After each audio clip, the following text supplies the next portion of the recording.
Alright, welcome back to another video. Before we get started, make sure you like, subscribe, comment. Now, enjoy this video.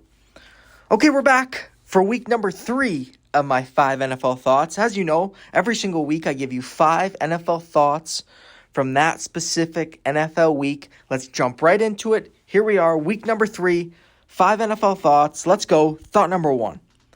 The Eagles finally realized they actually have to throw the ball to win football games. Now, I say that a little sarcastically, but also a little bit serious.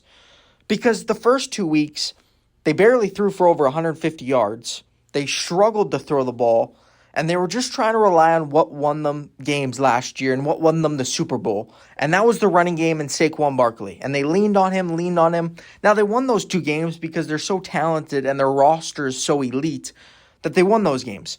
But then playing the Rams in week 3. And that first half was terrible. They could not sustain any drives. They barely moved the football for most of the first half. The running game was not working. The Rams made it a point. They were not going to let Saquon Barkley beat them. Because they played them twice last year. And Saquon Barkley, I think, averaged around 230 yards in those 2 games. So the Rams were going to make sure that Saquon did not win the game for them. And it was going to come down to Jalen Hurts throwing the football to his receivers, to his tight ends. And he did it in the second half. He finally did it. For the first time this year, the Eagles actually looked like a top offense in the NFL. They finally looked balanced, which has been so confusing. It's been so confusing watching this Eagles football team, especially on offense. Because they've just leaned so hard into running the ball. And I get it. That's what won them the Super Bowl. So obviously they think they just got to keep doing it. And that's what's going to win them the games. But eventually you're going to have to throw the ball. You're not going to be able to win the same way as you won last year. Some games you will because you'll be able to just out-talent teams. But some games you're going to have to throw the ball. And it's not like you have bad receivers or bad tight ends. You have some of the best receivers in the NFL. You have to get them involved. The Eagles have to keep doing what they did in the second half against the Rams. That's what they have to do going forward. They have to throw the ball more. And they did that in the second half, and that's why they won the football game, because they were more balanced. They started to throw the ball, and then they came back to the running game.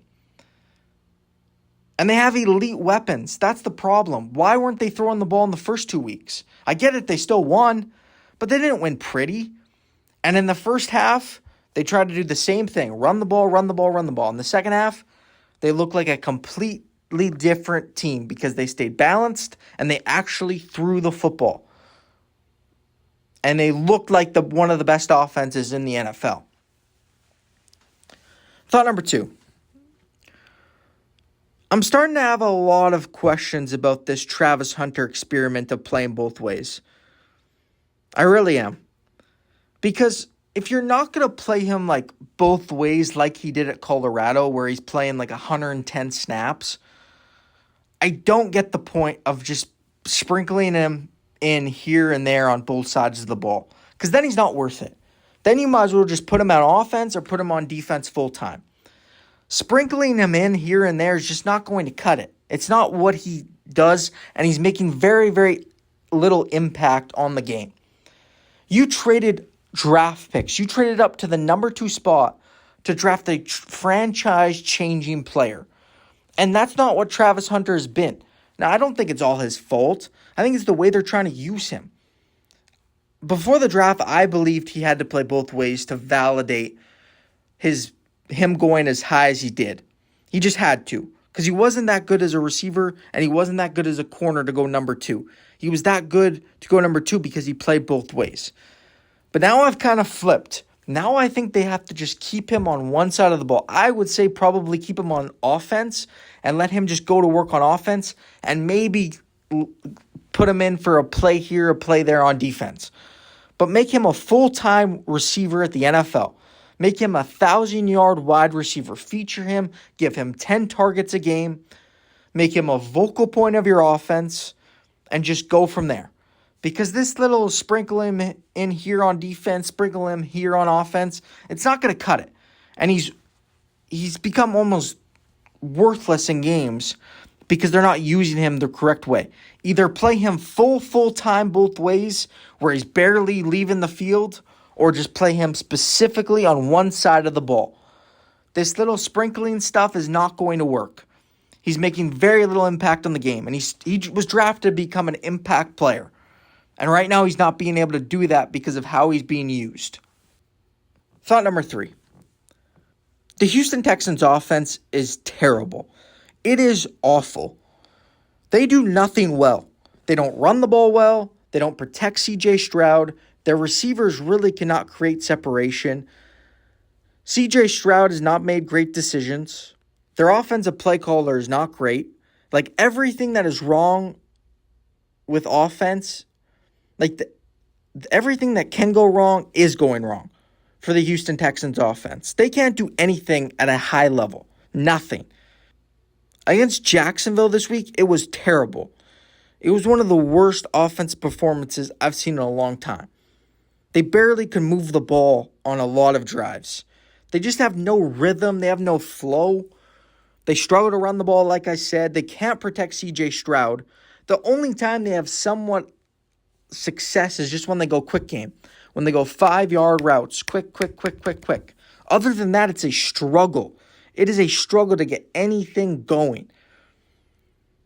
Because outside of Nico Collins, they have really no receiver that can right now create high-level separation.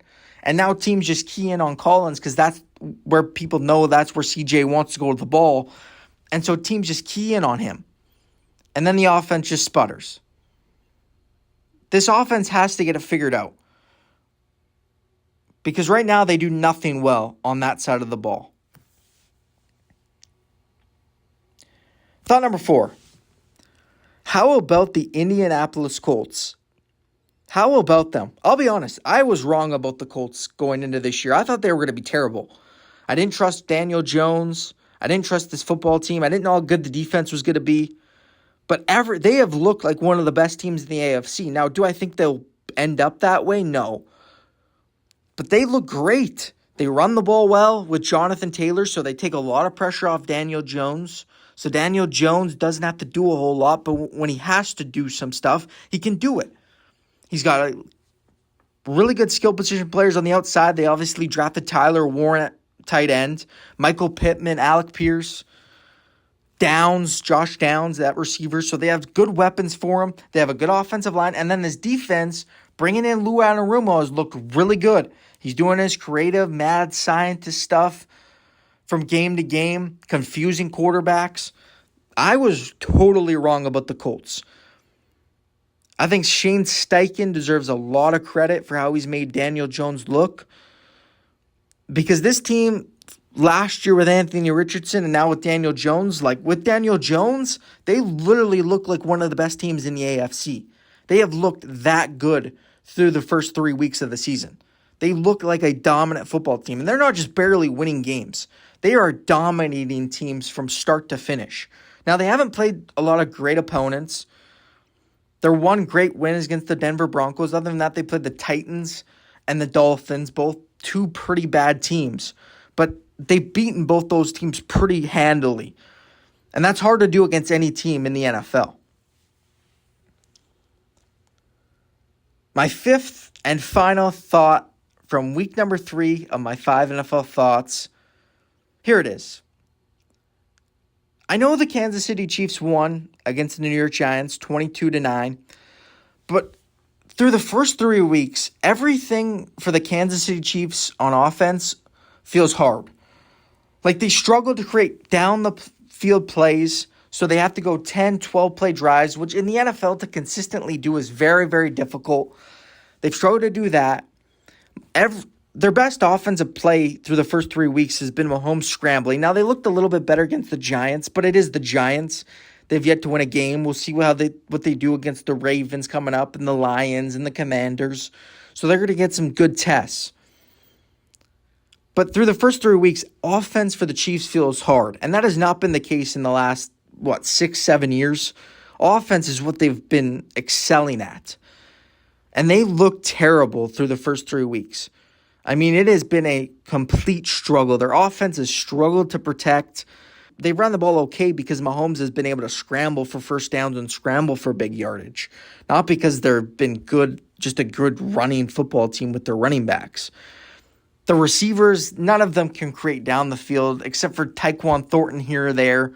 And it's a lot of stick routes. It's a lot of 2-3 yard catches. Everything just feels so hard right now on offense for the Chiefs. But that's my 5 NFL thoughts. Hopefully you enjoyed this video. Make sure you like, subscribe, comment, and have an awesome day.